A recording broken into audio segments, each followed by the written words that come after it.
కాకతీయుల వైభవానికి ప్రతీకగా నిలిచిన 800 ఏళ్ల పురాతన మట్టికోట శివాలయం ఇప్పుడు శిథిలాల మధ్య న్యాయం కోసం ఎదురుచూస్తోంది. వరంగల్ జిల్లా అశోక్ నగర్లో ఇంటిగ్రేటెడ్ స్కూల్ నిర్మాణం పేరుతో ఆలయం ధ్వంసం చేయడంపై రాజకీయ దుమారం రేగింది. ఈ నేపథ్యంలో మాజీ మంత్రి హరీష్ రావు ఘటనా స్థలాన్ని సందర్శించి ప్రత్యేక పూజలు నిర్వహించారు. కాంగ్రెస్ ప్రభుత్వంపై తీవ్ర విమర్శలు గుప్పించిన ఆయన చరిత్రను కూల్చివేయలేరు అంటూ ఆగ్రహం వ్యక్తం చేశారు. స్థానికుల ఆవేదన, రాజకీయ ఆరోపణలు, ఆలయ పరిరక్షణపై పెరుగుతున్న డిమాండ్లు ఇప్పుడు రాష్ట్ర వ్యాప్తంగా చర్చనీయాంశంగా మారాయి. దాదాపు 500 కోట్ల ప్రభుత్వ ధనాన్ని లూటీ చేసింది.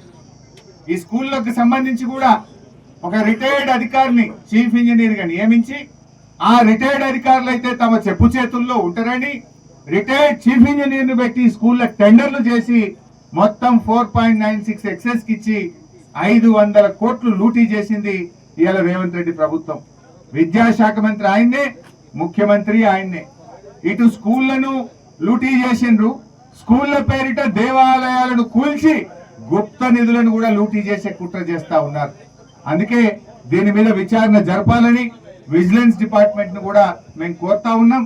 త్వరలోనే విజిలెన్స్ డిపార్ట్మెంట్ కు సివిసి కూడా దీనిపైన ఫిర్యాదు చేస్తామని చెప్పి కూడా ఈ ప్రభుత్వాన్ని హెచ్చరిస్తూ మళ్ళీ చెప్పేది ఒకటే, దేవాలయాలను పరిరక్షించండి. కేసీఆర్ గారు ఎన్నో జీర్ణ దేవాలయాలను పునరుద్ధరించారు. కేసీఆర్ గారు దేవాలయాల్లో ధూప దీప నైవేద్యాలు జరగాలని నెలకు 10,000 రూపాయలు అందించారు.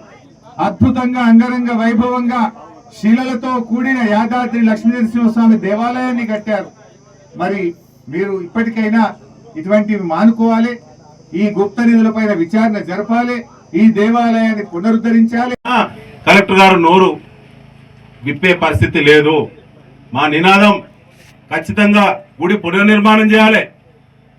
తప్పు చేసి దొంగల్లా మరి ఎత్తుకపోయినటువంటి సొమ్మును తిరిగి రికవరీ చేస్తూ వారిని జైల్లో పెట్టాలి. అదేవిధంగా మంజూరైనటువంటి ఇంటిగ్రేటెడ్ స్కూల్ తిరిగి ఇక్కడనే మరి ప్రారంభించాల పనుల వెంటనే సరిపోయేటువంటి స్థలం ఉన్నది. ప్రాంతంలో అద్భుతంగా బిల్డింగ్ కూడా పడుతుంది.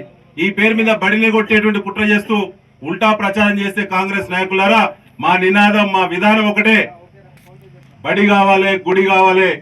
గుడి కింద గుడిలో లింగాన్ని దోషం చేసి గుడి కింద ఇలా దోపిడీ చేసినటువంటి దొంగల భరతం పట్టాలనే నినాదంతో ముందుకు పోతుందని చెప్పి తెలియజేస్తూ